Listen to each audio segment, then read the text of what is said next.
सर्वप्रथमे मंच उपस्थित थिबा भारतीय जनता पार्टी पूर्वतन सभापति तथा कलाहांडी सांसद जातीय कार्यकारिणी राष्ट्रीय कार्यकारिणी सदस्य सम्माननीय बसंत पंडा महोदय, पार्टी उपसभापति, राज्य स्तरीय निर्वाचन परिचालना समिति वरिष्ठ सदस्य गोलक महापात्र महोदय, मंच को संचालन करुवा प्रदेश संपादक सरोज भाई, मंच उपस्थित महेश भाई एवं मो पाखे बसी विजु जनता दल बहुत पुराना कार्यकर्ता एवं विभिन्न पद पदवी सांगठनिक हो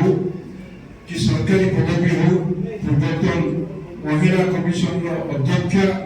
डॉक्टर ज्योति पाणिग्राही एवं सहित सरोज पाणिग्राही ये उभय विजु जनता दल प्रतिष्ठा दिन से पाखे कहते प्रतिष्ठा दिन से दल में आज छाड़ी आम पाखे योगदान कर दल तरफ स्वागत करुच्ची, शुभेच्छा जनाऊँ। मंच उपस्थित अच्छा संध्यावती प्रधान जे किसी दिन तले भारतीय जनता पार्टी योगदान कर विजु जनता दल सक्रिय सदस्य थे, सांगठनिक सरकारी दायित्व तथा चाइल्ड कमिशन दायित्व सर्वशेष नुआपड़ा जिलार आज विजु जनता दल और कांग्रेस छाड़ी आम पाखे जॉइन कर प्रदेश विजु जनता दल संपादक एवं नुआपड़ा विजु जनता दल सभापति एवं सहित जोगे सरपंच, नारी सरपंच, पूर्वतन सरपंच, समिति सभ्य एवं समस्त युव साथी समस्त को भारतीय जनता पार्टी ओडिशा प्रदेश तरफ आपको शुभेच्छा जनाऊँगी एवं आपण धन्यवाद जनाऊँगी। आपण माने विलंब पछे हो अति शीघ्र निर्वाचन पूर्व आपण माने विश्वर सर्वबृहत्तम पार्टी भारतीय जनता पार्टी आपण योगदान कर अनुरोध रखी आप सदस्यता ग्रहण करने मोबाइल समस्ते आप आगे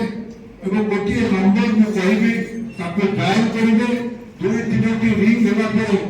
कटिज आपण मोबाइल को गोटे मेसेज आसब जो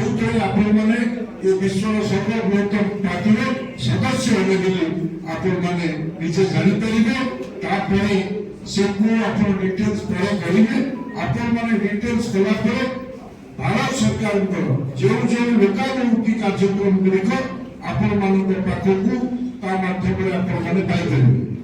मुझे बर्तमान आपण मोबाइल को अनुरोध करुच्ची नंबर नोट करूँ 898080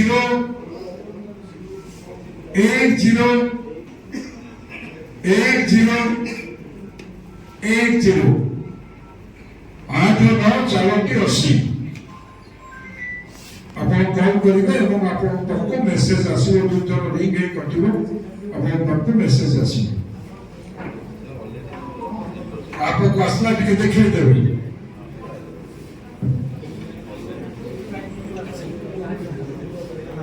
आसला